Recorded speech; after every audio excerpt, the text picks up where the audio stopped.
But one of the other factors about Obama that has been striking to me that I did not anticipate at all, even though, as I said, I didn't vote for him, was how far he would overreach. And I think you're seeing that now. And I think you could be a Democrat and have the same feeling about it that I do. It's not a partisan attack on him. He's trying to do a lot. I mean, probably more domestically than any president since Roosevelt, Franklin, if not Teddy. A lot. So much. I'll just give you one. This is the marker for me. I have a friend who's a lobbyist. I have many friends who are lobbyists. I love lobbyists. Everyone hates lobbyists except me. They're great. No, they're great. And I like them for two reasons. One, they do a lot of duck hunting. Okay, yeah, that's true. And they often invite me. But more than that, honestly, I like lobbyists, and also everyone hates them, so I like to say I like them. But I really do like them because they're actually better informed than anybody. And so people say, well, the lobbyists have all the power, they have all the money. No, actually, Bill Gates has a lot more money than anybody. I mean, money isn't the root of their power. The root of their power is knowledge. The fact is that lobbyists know the legislation in a way that the people who vote on it don't. And I don't know if this is true in the states, but it's certainly true in Washington, that the volume of legislation is so heavy. And there's just no way that any individual member or senator can really have a handle on it all. And it's people who are paid to make it their business solely, not to fundraise, not to get passports for constituents, not to pose with the state volleyball team, but just to know the legislation, will know the legislation, and that's the lobbyists. They are the acknowledged experts on it, okay? So I'm having dinner with this friend of mine, older guy, big Democrat actually, and he's telling me, he's like, in 30 years of practicing in Washington, he's made a lot of money. He said, I've always been the guy who knew everything. I mean, I read everything. He said, this year, I can't keep up. For the first time in 30 years, I am totally overwhelmed. I actually don't know what's going to be in some of this legislation because there's just too much of it. This administration, and he sort of approves of the program, but he was saying this administration is doing what you sort of never think about. I mean, they're trying to completely overhaul virtually every sector of American life. Maybe that's great, maybe it's terrible, but it's massive. The ambition is striking. And if there's one lesson in modern American politics for new presidents is overreach will sting you. It will hurt you. Go too far, be seen as an extremist, stray too far from the conventional view, from the 40 to 60% window in the middle of the American electorate.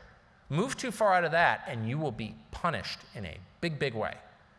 And there are poll numbers that we're seeing now, right now, this week, that indicate, and who knows, things change, but at this point, if we were to have a midterm election next week, there'd be some real punishment going on, punishing the president for what I think his overreaching. So here's the question, why? Here you have a really smart guy, the president, a lot of really smart, incredibly tough people around him. Have you ever dealt with Rahm Emanuel before? The most profane person in the world, literally. He could teach new conjugations of the F word to your average Marine Corps drill instructor. In fact, I'm dead serious. I'm not. When he was a child, he was of course a congressman from Chicago, Clinton staffer. He's been around, investment banker for a while. But when he was a child, he worked at the deli counter at the Safeway or whatever in his town and had the middle finger of his right hand amputated by the meat slicer while cutting salami. At which point Obama said, quote, he went mute. Really a great line. I mean, you gotta kind of give credit where it's due. So anyway, so they've got guys who have been around who are tough like Rahm Emanuel, the president who's clearly thoughtful, and yet they are making mistakes that even rookies wouldn't make. Why is that? Why is that? And I don't really know, but I'll end with this. Here's my theory, which, since you're a captive audience, I'll impose upon you, which is that Obama's problem is not that he's not smart. It's not that he's some kind of crazy Marxist. He's pretty left-wing, but he's not. I don't think he's some crazed ideologue. I don't think that. He's just kind of your conventional lefty. His problem is that he's never failed, actually. That's his problem. Because with failure comes wisdom, and Obama has never failed. Now, that does not put him in some tiny minority of Americans. Most Americans have never really failed, actually, because this is a country that's all about success. I mean, by contrast, and I don't mean just kind of fail, like, oh, I didn't live up to my own expectations today, or I was rude to the maitre d'. No, I mean real failure. I mean humiliating public disgrace. I mean, failure so profound that your neighbors avert their gaze when you pull into the driveway at night. I was on Dancing with the Stars. I'm not bragging. I was euthanized after one episode. I know what that feels, and I've been fired a couple times in public. I'm not bragging, but I've had that experience. Most Americans, by contrast, have had, almost every American has had the feeling of success, because this is a success-oriented country. I mean, anyone who's played youth soccer has a whole rack of trophies testifying to the fact you were breathing while the game was in progress, right? So, no, seriously. This is a country, no, it's true. And this is a country where everybody is, like, when was the last time somebody said to you, you're great? No, you're great. You're incredible. I love you. Like, probably, last 36 hours at most, unless you've been traveling abroad? I mean, this is a country that's all about compliments. And that's great. That's why I love being American and I love living here. But in the wisdom department, it leaves something to be desired, because it's only, in my view, when you're smacked down in the face by life and really put on your butt for a minute in public that you are forced to rethink what you're doing and why you're doing it, and to ask yourself basic questions about your life and its trajectory, like, what do I want at the end of this journey? Am I doing the things I need to do to get there? Is it worth it? Are my priorities in order? Basic life questions that as adults we don't ask ourselves. We graduate college, we never ask those questions again unless we're forced to. And failure is the only thing that forces us to. Success, by contrast, prevents us from asking those questions.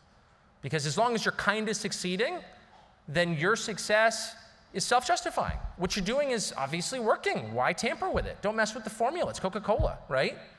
And that's where Obama is. And it's not his fault. It's not an attack on Obama. It's an observation that I think gets to the root of why he's about to make a real mistake, like a real mistake politically. Is he doesn't know what it's like to be smacked around in the political arena. And I think you can imagine that your powers are much greater than they are if you haven't had that experience. And he's about to be set straight on that. So I will stop there and take your hostile questions. Thank you so much.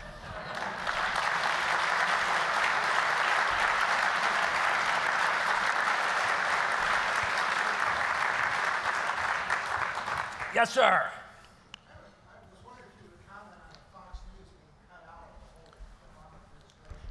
Yes, so the question was, would I comment on Fox News, the Fox News channel, the most trusted name in news, being cut out of the Obama administration? Well, that was a kind of brief and misguided enthusiasm of a temporary White House communications director and former campaign person, whom I know, called Anita Dunn, who, for whatever reason, maybe Machiavellian reasons, I don't actually know the answer, started going after Fox and saying they were not a legitimate news organization and, Fox is bad. That's all fair. I mean, whatever, you don't like Fox. Fox shines the light on Obama. Why would he like it? Everyone else is sniffing the throne. Fox is not.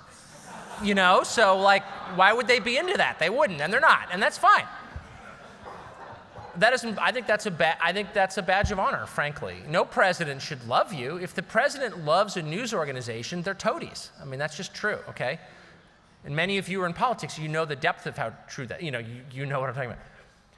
What bothered me and what I felt crossed the line was when Anita Dunn and other apparatchiks around the White House started lecturing other news organizations, ABC News, for instance, which, my personal opinion, just parenthetically, I think probably of the mainstream news organizations does kind of try the hardest. They're pretty liberal, but they try more than others, trust me. Sorry? Well, someone doesn't agree, but that's my view. Started lecturing them on how you should not use Fox News content on your air. You shouldn't, if they report something, you shouldn't, report that they reported it. Huh?